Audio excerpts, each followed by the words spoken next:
Dito pala sa laro ito guys, kapag yell cart na naman tayo ulit mga par. Gusto ko sanang pitasin yung Zast dito kaso naka-flicker out. Pero ang hindi niya alam, hindi ko siya tatantanan. Kaya nung pagpunta ko sa bush, nakita ko siya dito na nagre-recall kaya hinatid ko na lang sa kanila. Sino kasi Goblin? Sabi ko kaya nabi guys, magpa-bait siya dito. Tapos si Layla ang aking ilalak hero kaya yun nabigyan namin siya dito. Nagbalak pang tumakas yung owl. Kaso lang nabigo siya. Sa part na to guys, low life yung Layla. Ang mali lang niya, hindi siya umuwi kaagad. Kaya nung pagpasok ka sa tore, wala siya. Panigurado, dito siya sa bush. Kaya yun, napitas ko siya dito. Ang buong akala ko dito, hindi na ako makakatakas. Sa part na to guys, binalikan ko yung digi. Tapos pinasok ko siya sa tore. Kaya yun, nabigyan ko siya. Buti na lang hindi sumugod si Layla. Nagtaka nga ako guys, bakit di siya nag-SS nun? Grabe dito, nagbakbaka na naman. Sana makuha ko pa to yung turtle na to. Kaya dito kaibigan, abangan nyo kung sino makakakuha ng turtle. At yun nga, nakuha ng bida. At yun na yun. Sa part na to guys, binalikan ko yung digi. Kaya nabigyan ko na naman siya ulit dito. Andito yung Layla eh. Try ko yung pasukin. Yun na nga, pinasok ko na nga dito. Tapos namatay siya. Ang kaso lang, nag-aasim ako. Kaya yun, nag-recall ako agad. Kaya kung hindi ka pa naka-follow pre, follow mo na ako dahil mahal na mahal kita.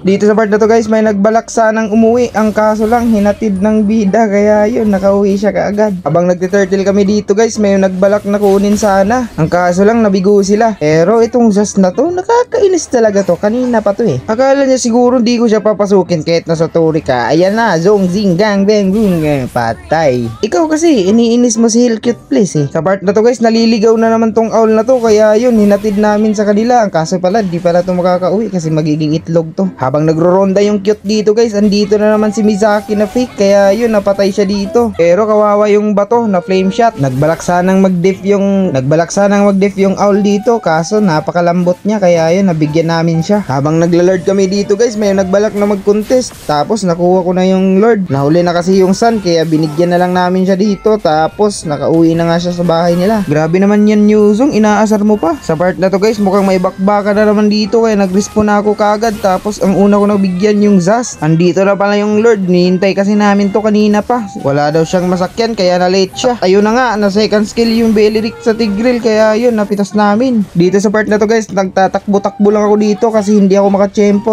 Ang hirap kasing pasukin kasi may Layla. Tapos low life na ako. Kaya nung napansin ko na konti lang buhay ng turi na, pinuntahan ko na at nilak-turi ko na. Kaya yun, tapos ang laban. Dito lang pala nagtatapos ang video na to guys. Kaya kung nagustuhan nyo ang video na to guys, palike and share and follow lang mga pre.